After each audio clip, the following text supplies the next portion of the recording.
ನಮಸ್ಕಾರ ಸ್ನೇಹಿತರೆ, ನಮ್ಮ ನಂಬಿಕೆಗೆ ಸ್ವಾಗತ ಸುಸ್ವಾಗತ. ಸ್ನೇಹಿತರೆ, ಬದುಕಿನಲ್ಲಿ ಕಷ್ಟ ಕೋಟಲೆಗಳು ಬಂದಾಗ ನಾವು ಭಗವಂತನಲ್ಲಿ ಶರಣು ಹೋಗ್ತೇವೆ. ಎಲ್ಲ ಕಷ್ಟಗಳನ್ನ ನೀಗಿಸು ಭಗವಂತ, ಕನಿಷ್ಠ ಕಷ್ಟಗಳನ್ನ ಎದುರಿಸುವ ಶಕ್ತಿಯನ್ನಾದರೂ ನೀಡು ಎಂದು ಬೇಡಿಕೊಳ್ತೇವೆ. ಇಂದಿಗೂ ನೂರಾರು ದೇವಾಲಯಗಳು ಶಕ್ತಿಯ ಕೇಂದ್ರಗಳಾಗಿ ನೆಲೆ ನಿಂತಿವೆ. ಇಂದಿಗೂ ಮಾನವರ ಕಷ್ಟ ಕೋಟಲೆಗಳನ್ನು ಪರಿಹರಿಸುತ್ತಾ ನೆಲೆ ನಿಂತಿವೆ ಅದಮ್ಯ ಶಕ್ತಿಗಳು. ನಮ್ಮ ಸಕಲ ಕಷ್ಟಗಳನ್ನು ನಿವಾರಿಸು ಎನ್ನುವ ಭಕ್ತಿಯಲ್ಲಿ ದೇವರಿಗೆ ಹರಕೆ ಕಟ್ಟಿಕೊಳ್ಳುವ ಪದ್ಧತಿ ಇದೆ. ಅಂತಹ ಮಹಾನ್ ದಾರ್ಶನಿಕ ಸ್ಥಳಗಳಲ್ಲಿ ಒಂದು ಅಂದರೆ ಅದು ಬಳೆ ಪದ್ಮಾವತಿ ಅಮ್ಮನವರ ಕ್ಷೇತ್ರ. ವಿಶೇಷವೆಂದರೆ ಈ ತಾಯಿಗೆ ಹರಕೆ ಕಟ್ಟಿಕೊಳ್ಳುವುದು ಅತ್ಯಮೂಲ್ಯವಾದ ವಸ್ತುಗಳನ್ನಲ್ಲ, ಬದಲಿಗೆ ಸ್ತ್ರೀಯರ ಕೈಬಳೆಯೇ ಇಲ್ಲಿ ತಾಯಿಯ ಪ್ರಮುಖವಾದ ಹರಕೆಯ ವಸ್ತು. ಈ ಹರಕೆಯನ್ನು ಕಟ್ಟಿಕೊಂಡರಂತೂ ಅದೆಂಥದ್ದೇ ಕೆಲಸ ಕಾರ್ಯಗಳಿದ್ದರೂ ನೆರವೇರಿಸುತ್ತಾಳೆ ಎಂಬ ನಂಬಿಕೆ ಹಲವರದ್ದು. ಕಾಕತಾಳೀಯವೆಂಬಂತೆ ಇಂದಿಗೂ ಬಗೆಹರಿಯದ ನಾನಾ ವಿಚಾರಗಳು ಈ ಕ್ಷೇತ್ರಕ್ಕೆ ಬಂದು ಹರಕೆ ಕಟ್ಟಿಕೊಂಡ ನಂತರವೇ ಬಗೆಹರಿದಿರೋದು ಈ ಸ್ಥಳದ ಮಹಿಮೆ ಎಂಥದ್ದು ಅನ್ನೋದನ್ನು ತಿಳಿಸಿಕೊಡುತ್ತೆ. ಬನ್ನಿ, ಹಾಗಿದ್ರೆ ಈ ಸಂಚಿಕೆಯಲ್ಲಿ ಬಳೆ ಪದ್ಮಾವತಿ ದೇವಿಯ ಕುರಿತಾದ ಕೆಲವೊಂದಷ್ಟು ವಿಚಾರಗಳನ್ನು ತಿಳಿದುಕೊಳ್ತಾ ಹೋಗೋಣ. ಅದಕ್ಕೂ ಮುನ್ನ ನಮ್ಮ ನಂಬಿಕೆಗೆ ನಿಮ್ಮ ಬೆಂಬಲವಿರಲಿ. ಸ್ನೇಹಿತರೆ, ಬಳೆ ಪದ್ಮಾವತಿ ದೇವಾಲಯ ರುದ್ರ ರಮಣೀಯ ಪ್ರಾಕೃತಿಕ ಸೌಂದರ್ಯದ ನಡುವೆ ನೆಲೆ ನಿಂತ ಕಾರಣಿಕ ಕ್ಷೇತ್ರ. ಜೋಗದ ಸಿರಿಯ ನಡುವೆಯೇ ನೆಲೆಸಿರುವ ತಾಯಿ ದರ್ಶನಕ್ಕೆ ಭಕ್ತರ ದಂಡೆ ಹರಿದು ಬರುತ್ತೆ. ಶಿವಮೊಗ್ಗ ಜಿಲ್ಲೆ ಸಾಗರ ತಾಲೂಕು ಜೋಗ ಫಾಲ್ಸ್ನಿಂದ 12 ಮೈಲಿ ದೂರದಲ್ಲಿರುವ ವಡಂಬೈಲು ಪದ್ಮಾವತಿ ಅಮ್ಮ ಭಕ್ತರನ್ನ ಕೈಬೀಸಿ ಕರೆಯುತ್ತಿದ್ದಾಳೆ. ಇಲ್ಲಿ ನೆಲೆ ನಿಂತ ದೇವಿಯನ್ನ ಬಳೆ ಪದ್ಮಾವತಿ ಎಂದು ಕರೀತಾರೆ. ಕಂಗೊಳಿಸುವ ವನಸಿರಿಯ ವಡಂಬೈಲಿನಲ್ಲಿ 500 ವರ್ಷಗಳ ಇತಿಹಾಸವಿರುವ ದೇವಿ ನೆಲೆಸಿರುವ ಶಕ್ತಿ ಕೇಂದ್ರವಾಗಿದೆ. ಶರಾವತಿ ತಟದಲ್ಲಿರುವ ಈ ದೇವಾಲಯ ಶರಾವತಿಯ ಹಿನ್ನೀರಿನಿಂದ ಆವೃತವಾಗಿದ್ದು, ದೇವಾಲಯದ ಸುತ್ತಮುತ್ತಲ ಪ್ರದೇಶ ಹಸಿರು ವನರಾಶಿಯಿಂದ ಕಂಗೊಳಿಸುತ್ತಿದೆ. ಶಾಂತಿ ಧಾಮವಾಗಿರುವ ಈ ದೇವಾಲಯವು ಜೈನ ಪರಂಪರೆಯ ಇತಿಹಾಸವನ್ನು ಹೊಂದಿದೆ. ಈ ದೇವಾಲಯಕ್ಕೆ ರಾಜ್ಯದ ಮೂಲೆ ಮೂಲೆಗಳಿಂದಲೂ ಸಾವಿರಾರು ಭಕ್ತಾದಿಗಳು ಬರ್ತಾರೆ. ಇನ್ನು ಈ ಬಳೆ ಪದ್ಮಾವತಿ ದೇವಿಯ ಉಗಮದ ಕುರಿತಾದ ಐತಿಹ್ಯವನ್ನೊಮ್ಮೆ ಗಮನಿಸಿದಾಗ, ಬಳೆ ಪದ್ಮಾವತಿ ಅಮ್ಮನ ಮೂಲಸ್ಥಾನ ಲಿಂಗನಮಕ್ಕಿ ಸಮೀಪ ಹೆಬ್ಬೈಲು ಎಂಬಲ್ಲಿ ದೇವಿ ಹುತ್ತದಲ್ಲಿ ಆವಿರ್ಭವಿಸಿದ್ದಳಂತೆ. ಊರಿನವರು ಹೆಬ್ಬಾಗಿಲಂ ಎಂದು ಕರೆಯುತ್ತಿದ್ದರು. ಮೊದಲು ಪೂಜೆ ನಡೀತಿತ್ತು. ಶರಾವತಿ ನದಿಗೆ ಡ್ಯಾಂ ಕಟ್ಟುವಾಗ ದೇವಿಯ ಮೂಲಸ್ಥಾನ ನೀರು ಪಾಲಾಗೋಯ್ತು.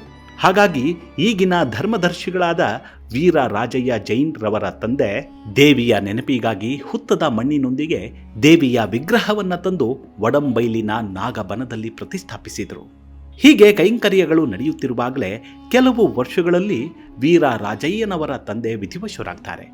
ಅಲ್ಲಿಂದ ಕೆಲ ದಿನಗಳಲ್ಲಿ ಪದ್ಮಾವತಿ ದೇವಿಗೆ ಪೂಜಾ ಕಾರ್ಯಗಳು ಸೇವೆಗಳು ಸಂಪೂರ್ಣವಾಗಿ ನಿಂತವು. ಒಂದು ರಾತ್ರಿ ಇವರ ಕನಸಿನಲ್ಲಿ ದೇವಿ ದರ್ಶನ ಕೊಟ್ಟು ತಾನು ನೆಲೆ ನಿಂತ ಹಿನ್ನೆಲೆಯನ್ನ ಹೇಳಿ ಪೂಜೆ ನಡೆಯುತ್ತಿಲ್ಲ ಎಂದು ಮುನಿಸಿಕೊಂಡಂತೆ ಭಾಸವಾಯಿತು. ಆದರೆ ಇದ್ಯಾವುದರ ಮೇಲೆಯೂ ನಂಬಿಕೆ ಇಲ್ಲದ ಅವರಿಗೆ ಅರ್ಥವಿಲ್ಲದ ಕನಸು ಎಂದು ಉದಾಸೀನ ಮಾಡ್ತಾರೆ. ಸರ್ಕಾರಿ ನೌಕರಿಯಲ್ಲಿದ್ದ ವೀರ ರಾಜಯ್ಯನವರಿಗೆ ಕಷ್ಟದ ದಿನಗಳು ಎದುರಾದವು. ಸರ್ಕಾರಿ ಕೆಲಸವನ್ನ ಬಿಡಬೇಕಾಯಿತು. ಇದಕ್ಕೆಲ್ಲ ಕಾರಣ ಏನು ಎಂದು ಜ್ಯೋತಿಷಿಗಳನ್ನ ಕೇಳಿದಾಗ, ನಿಮ್ಮ ಕುಟುಂಬಸ್ಥರು ಮನೆ ದೇವರಿಗೆ ಪೂಜೆ ನೆರವೇರಿಸುತ್ತಿಲ್ಲ, ಆದ್ದರಿಂದ ಮೇಲಿಂದ ಮೇಲೆ ಕಷ್ಟಗಳು ಬರುತ್ತಿವೆ, ಮನೆ ದೇವರಿಗೆ ನಡೆದುಕೊಂಡರೆ ನಿಮ್ಮ ಕಷ್ಟ ಕಳೆಯುತ್ತದೆ ಎಂದರು. ಜ್ಯೋತಿಷ್ಯರ ಮಾತಿನಂತೆ ವೀರ ರಾಜಯ್ಯನವರು ಒಂದು ಶುಕ್ರವಾರದ ದಿನ ಮನೆ ದೇವಿ ಇರುವ ನಾಗಬನಕ್ಕೆ ಬಂದು ನೋಡ್ತಾರೆ. ಇಲ್ಲಿರುವುದು ನಮ್ಮ ಮನೆ ದೇವರ ಎಂದು ಅವರಿಗೆ ಅನುಮಾನ ಮೂಡುತ್ತೆ. ದೇವಿಯನ್ನ ಪರೀಕ್ಷಿಸಲೆಂದೇ ತನ್ನ ಮನದಲ್ಲಿ ದೇವಿಯನ್ನ ಸ್ಮರಿಸಿ, ತಾಯಿ, ನೀನು ಹೆಬ್ಬೈಲು ಪದ್ಮಾವತಿಯಾಗಿದ್ದರೆ, ಇಲ್ಲಿ ನೆಲೆಸಿದ್ದು ನಿಜವೇ ಆಗಿದ್ದರೆ, ನಿನ್ನ ಮೂಲ ರೂಪ ಹುತ್ತದಲ್ಲಿ ಹಾವು ಇರುವುದನ್ನು ತೋರಿಸಿ ನನ್ನ ಅನುಮಾನವನ್ನು ನಿವಾರಿಸು ತಾಯಿ. ನಮ್ಮ ಮನೆ ದೇವಿ ಎಂದು ಆರಾಧಿಸುವೆ, ನನ್ನ ಜೀವನ ಪರ್ಯಂತ ನಮ್ಮ ಮನೆ ದೇವಿ ಎಂದು ಆರಾಧಿಸುವೆ, ಅನ್ಯತಾ ಭಾವಿಸದೆ ಮನ್ನಿಸು ತಾಯಿ ಎಂದು ನಮಸ್ಕರಿಸಿ ಹೊರಟು ಹೋಗ್ತಾರೆ. ಮರುದಿನ ಬಂದು ನೋಡ್ತಾರೆ, ಅಲ್ಲಿ ಹುತ್ತ ಮೂಡಿದ್ದು ಅದರ ಸುತ್ತಲೂ ಹಾವು ಸುತ್ತಿಕೊಂಡಿರುವ ರೂಪದಲ್ಲಿ ತಾಯಿ ಪದ್ಮಾವತಿ ತನ್ನ ನಿಜ ದರ್ಶನವನ್ನು ಕೊಡ್ತಾಳೆ. ಇದನ್ನ ಕಂಡೊಡನೆ ಅವರ ನಂಬಿಕೆ ಗಟ್ಟಿಯಾಗಿ ದೇವಿಯಲ್ಲಿ ಕ್ಷಮೆಯನ್ನ ಕೇಳ್ತಾರೆ. ಇನ್ನು ಮುಂದೆ ನಾನು ಇಲ್ಲೇ ವಾಸ್ತವ್ಯ ಹೂಡಿ ನಿನ್ನ ಸೇವೆಯನ್ನ ಮಾಡುತ್ತೇನೆ, ನೀನು ನಮ್ಮ ಕಷ್ಟಗಳನ್ನು ಕಳೆದು ಉದ್ಧರಿಸಿ ಮುನ್ನಡೆಸು ತಾಯಿ ಎಂದು ದೇವಿ ಮುಂದೆ ಸಂಕಲ್ಪವನ್ನ ಮಾಡ್ತಾರೆ. ಆಗ ದೇವಿ ಒಂದು ಸೂಚನೆ ಕೊಡ್ತಾಳೆ. ಇನ್ನು ಮುಂದೆ ಕಷ್ಟ ಕೇಳಿಕೊಂಡು ಇಲ್ಲಿ ಬರುವ ಭಕ್ತರಿಗೆ ಹುತ್ತದ ಮಣ್ಣನ್ನ ಪ್ರಸಾದ ರೂಪದಲ್ಲಿ ಕೊಡು, ಇದರಿಂದ ಪರಿಹಾರ ಆಗತ್ತೆ, ಮುಂದೆ ಎಲ್ಲವೂ ಒಳ್ಳೆಯದಾಗತ್ತೆ ಎಂಬ ಮುನ್ಸೂಚನೆಯನ್ನ ಕೊಡ್ತಾಳೆ. ಈ ಮುನ್ಸೂಚನೆ ದೊರೆತ ನಂತರದ ದಿನಗಳಲ್ಲಿ ರಾಜಯ್ಯನವರು ನುಡಿದಂತೆ ಕುಟುಂಬ ಸಮೇತರಾಗಿ ಅಲ್ಲೇ ನೆಲೆಸಿ ಪೂಜೆ ಸೇವೆಯನ್ನ ಮಾಡ್ತಾ ಬರ್ತಾರೆ. ದಿನ ಕಳೆದಂತೆ ಭಕ್ತರು ಬರತೊಡಗ್ತಾರೆ. ಭಕ್ತರು ಬೇಡಿದ ಪ್ರಾರ್ಥನೆಗಳು ಕೈಗೂಡುತ್ತವೆ. ದೇವಸ್ಥಾನದ ಪರಿಸರದಲ್ಲಿ ಮನಸ್ಸಿಗೆ ಶಾಂತಿ ದೊರಕಿದ ಅನುಭವವಾಗುತ್ತೆ. ಒಮ್ಮೆ ಪೂಜೆ ಸಮಯದಲ್ಲಿ ಧರ್ಮದರ್ಶಿಗಳ ಮೈಮೇಲೆ ದೇವಿ ಬಂದದ್ದು ಸುತ್ತಮುತ್ತಲಿನವರ ಗಮನಕ್ಕೆ ಬರುತ್ತೆ. ಭಕ್ತರು ಕೇಳುವ ಪ್ರಶ್ನೆಗಳಿಗೆ ದೇವಿ ಮೂಲಕ ಪರಿಹಾರ ದೊರಕಿ ಭಕ್ತರ ಕಷ್ಟಗಳು ನಿವಾರಣೆಯಾಗತೊಡಗಿತ್ತು. ನಂತರದ ದಿನಗಳಲ್ಲಿ ಧರ್ಮದರ್ಶಿಗಳ ಮೈಮೇಲೆಯೇ ದೇವಿ ಬರುವುದು ಖಚಿತವಾಯಿತು. ಈ ವಿಷಯ ಬಾಯಿಯಿಂದ ಬಾಯಿಗೆ ಹರಡಿ ಭಕ್ತರ ಸಂಖ್ಯೆಯೂ ಕೂಡ ಜಾಸ್ತಿ ಆಗ್ತಾ ಹೋಯಿತು. ದೇವಿಯ ಶಕ್ತಿ ಸುತ್ತಮುತ್ತಲ ಗ್ರಾಮದ ತನಕ ಹಬ್ಬಿತು. ಭಕ್ತರು ಸಂತಾನ, ಮನೆ, ವಿವಾಹ, ತೋಟ ತುಡಿಕೆ, ವಿದ್ಯಾಭ್ಯಾಸ, ನೌಕರಿ, ಕಾಯಿಲೆ ಕಸಾಲೆ, ಹಸು ಕರು, ದಾಯಾದಿ ಜಗಳ ಇಂತಹ ಹಲವು ಸಮಸ್ಯೆಗಳಿಗೆ ಪರಿಹಾರ ದೊರೆತು ನೆಮ್ಮದಿ ಕಂಡುಕೊಂಡು ಬರತೊಡಗುತ್ತಾರೆ. ಒಬ್ಬರಿಂದ ಒಬ್ಬರು ಹೇಳಿ ಕೇಳಿ ತಿಳಿದು ಬರುವ ಜನಸಂಖ್ಯೆ ಕೂಡ ಹೆಚ್ಚಾಯಿತು. ಹಾಗೆ ಇಲ್ಲಿನ ಮತ್ತೊಂದು ಮಹತ್ವದ ಸಂಗತಿ ಎಂದರೆ ದೇವಿಗೆ ಬಳೆ ಅರ್ಪಿಸುವ ಹರಕೆ. ಬಳೆಗಳನ್ನ ದೇವಿಗೆ ಅರ್ಪಿಸಿ ಪ್ರಾರ್ಥಿಸಿದ್ರೆ ಸಕಲ ಕಾರ್ಯವೂ ನೆರವೇರುವುದು ಅನ್ನೋದು. ಇದು ಪ್ರಚಲಿತವಾಗಿ ಬಳೆ ಹರಕೆ ಎಂದು ಚಾಲ್ತಿಯಾಯಿತು. ಆದ ಕಾರಣ ಅಮ್ಮನವರನ್ನ ಬಳೆ ಪದ್ಮಾವತಿ ಎಂದೇ ಕರೀತಾರೆ. ಮದುವೆಯಾದ್ರೆ ಬಳೆ ಹಾರ ಹಾಕುವೆ, ಸಂತಾನವಾದ್ರೆ ಮಗುವಿನಷ್ಟೇ ತೂಕದ ಬಳೆ ಅರ್ಪಿಸುವೆ, ಆರೋಗ್ಯ ಭಾಗ್ಯ ಸರಿಯಾದ್ರೆ 48, 108, 1008 ಅಥವಾ ತೂಕದ ಲೆಕ್ಕದಲ್ಲಿ ಬಳೆಗಳನ್ನು ಅರ್ಪಿಸುವೆ ಎಂಬ ಹರಕೆ ಕಟ್ಟಿಕೊಂಡ ಕೆಲವೇ ದಿನಗಳಲ್ಲಿ ಸಂಕಲ್ಪ ಸಿದ್ಧಿಸಿದ್ದು ತಿಳಿಯುತ್ತೆ. ಮತ್ತೆ ಬಂದು ಸೇವೆಯನ್ನು ಒಪ್ಪಿಸ್ತಾರೆ. ಇಲ್ಲಿಗೆ ಬರುವ ಭಕ್ತರು ಬಳೆ ಹರಕೆಯನ್ನ ಮಾಡಿಕೊಳ್ತಾರೆ.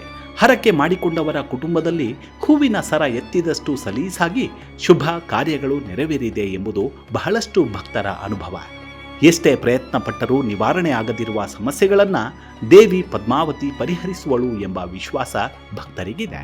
ಅಮ್ಮನವರ ಸುತ್ತ ಬಳೆ ಹಾರ ತುಂಬಿದೆ. ಪ್ರಸಾದದ ಬಳೆಗಳನ್ನ ದೊಡ್ಡ ದೊಡ್ಡ ಡ್ರಮ್ಗಳಲ್ಲಿ ಇಟ್ಟಿದ್ದಾರೆ. ಎಷ್ಟು ಎಂದರೆ ಬಳೆಗಳಿಂದ ಗೋಡೆಯನ್ನೇ ಕಟ್ಟಬಹುದು. ಬರುವ ಭಕ್ತರಿಗೆ ಪ್ರಸಾದವಾಗಿ ಬಳೆಗಳನ್ನು ಕೊಡ್ತಾರೆ. ಪ್ರಸಾದದ ಬಳೆಗಳನ್ನು ಮನೆಯಲ್ಲಿ ದೇವರ ಮುಂದಿಟ್ಟು ಪೂಜೆಯನ್ನು ಮಾಡ್ತಾರೆ. ಇನ್ನೊಂದು ಅಚ್ಚರಿಯಾದ ವಿಷಯವೆಂದರೆ ಇಲ್ಲಿನ ಮುಕ್ತಿನಾಗನ ಗುಡಿ. ನಾಗನಿಗೆ ಪೂಜೆ ಹರಕೆ ಮಾಡಿದ್ರೆ ಎಂಥದ್ದೇ ನಾಗದೋಷವಿದ್ದರೂ ನಿವಾರಣೆ ಆಗೇ ಆಗತ್ತೆ ಎಂಬ ಬಲವಾದ ವಿಶ್ವಾಸ ಇದೆ. ಹಾಗೆ ಮತ್ತೊಂದು ವಿಶೇಷ ಎಂದರೆ ಮುಕ್ತಿನಾಗನಲ್ಲಿ ಹರಕೆ ಕಟ್ಟಿಕೊಂಡ ಭಕ್ತರ ಕೈಯಿಂದಲೇ ನಾಗನಿಗೆ ಅಭಿಷೇಕ ಮಾಡಿಸುತ್ತಾರೆ. ಎತ್ತರದ ನಾಗನಿಗೆ ಅಭಿಷೇಕಕ್ಕೆ ಹತ್ತಿ ಹೋಗಲು ಅಕ್ಕಪಕ್ಕದಲ್ಲಿ ಏಣಿ ಮೆಟ್ಟಿಲಿದೆ. 108 ಸುತ್ತು ಪ್ರದಕ್ಷಿಣೆ ಮಾಡಿ ಅಭಿಷೇಕವನ್ನ ಮಾಡಬೇಕಾಗತ್ತೆ. ನಾಗನಿಗೆ ಎಳನೀರ ನಂಟಿದೆ ಎಂಬುದು ಕೌತುಕವಾಗಿರುವಂಥದ್ದು. ಮುಕ್ತಿನಾಗನಿಗೆ 7 ಹೆಡೆ, 7 ಅಡಿ ಉದ್ದ, 77 ಕ್ವಿಂಟಲ್ ತೂಗುವ ನಾಗ. ಹಾಗೆ ಇನ್ನೊಂದು ಅಚ್ಚರಿ ಎಂದರೆ ಸಾಧಾರಣವಾಗಿ ಎಲ್ಲಾ ಕಡೆ ನವಗ್ರಹಗಳು ಬೇರೆ ಬೇರೆ ಇರುವುದನ್ನು ನೋಡಿದ್ದೇವೆ. ಆದರೆ ಇಲ್ಲಿ ಒಂದೇ ಗೋಳಾಕೃತಿಯ ಸುತ್ತ 9 ನವಗ್ರಹಗಳನ್ನು ಕೆತ್ತಿದ್ದಾರೆ. ಗೋಳದ ಮೇಲೆ ಅಭಿಷೇಕ ಪೂಜೆ ಮಾಡಿದರೆ ಅದು ಒಂದೇ ಸಮಯಕ್ಕೆ ಎಲ್ಲ ನವಗ್ರಹಗಳಿಗೂ ಇಳಿದು ಬರುತ್ತೆ. ಇಂತಹ ವಿಶೇಷವಾದ ನವಗ್ರಹವನ್ನ ಮಾಡಿಸಲು ಧರ್ಮದರ್ಶಿಗಳ ಕನಸಿನಲ್ಲಿ ದೇವಿಯೇ ಸ್ವತಃ ಸೂಚಿಸಿದಳಂತೆ. ಭಕ್ತರ ನಂಬಿಕೆ ಗಟ್ಟಿಯಾದಂತೆ ಬಳೆ ಹರಕೆ ಕೊಡುವವರ ಸಂಖ್ಯೆ ಕೂಡ ಹೆಚ್ಚಾಯಿತು. ನೆಲದಿಂದ 12 ಅಡಿ ಎತ್ತರದ ಹುತ್ತದ ಮಧ್ಯದಲ್ಲಿ ನೆಲೆಸಿರುವ ದೇವಿಗೆ ಸುತ್ತ ಕಟ್ಟೆ ಕಟ್ಟಿದ್ದಾರೆ. ದೇವಿ ನೆಲೆಸಿದ ಹುತ್ತದ ಶಕ್ತಿ ಭರಿತ ಮಣ್ಣನ್ನ ಭಕ್ತರಿಗೆ ಪ್ರಸಾದ ರೂಪದಲ್ಲಿ ಕೊಡ್ತಾರೆ.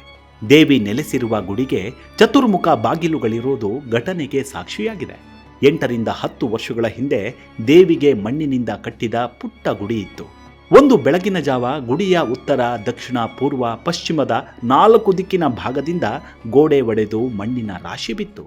ವಿಶೇಷ ಅಂದರೆ ಗೋಡೆಯ ಮಣ್ಣು ಬೀಳುವಾಗ ಅಮ್ಮನವರು ನೆಲೆಸಿದ ಹುತ್ತದ ಮೇಲೆ ಮಣ್ಣಿನ ಹೆಂಟೆಯಾಗಲಿ ಕಲ್ಲಿನ ಚೂರಾಗಲಿ ಬಿದ್ದಿರದೆ 4 ದಿಕ್ಕಿನ ಗೋಡೆ ಮಣ್ಣೆಲ್ಲವೂ ಗುಡಿಯ ಹೊರ ಭಾಗಕ್ಕೆ ಬಿದ್ದಿತ್ತು.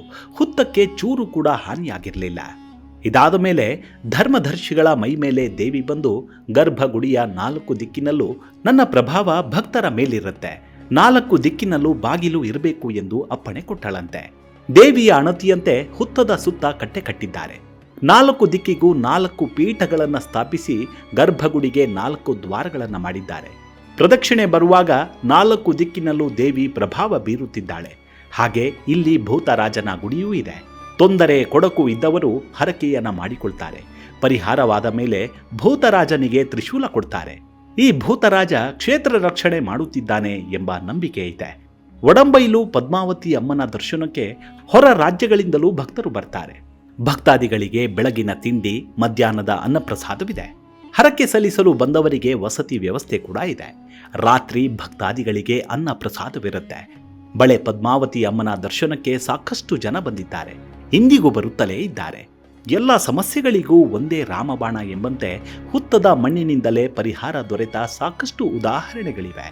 ನೀವು ಕೂಡ ಸಾಧ್ಯವಾದರೆ ಒಮ್ಮೆ ಹೋಗಿ ಬನ್ನಿ. ಬಳೆ ಪದ್ಮಾವತಿ ಅಮ್ಮನವರ ಕೃಪೆಗೆ ಪಾತ್ರರಾಗಿ. ಆ ತಾಯಿ ಸರ್ವರಿಗೂ ಸನ್ಮಂಗಳವನ್ನುಂಟು ಮಾಡಲಿ. ನಿಮ್ಮ ಆರೋಗ್ಯದ ಕಡೆ ಗಮನವಿರಲಿ. Take care. ನಮಸ್ಕಾರ.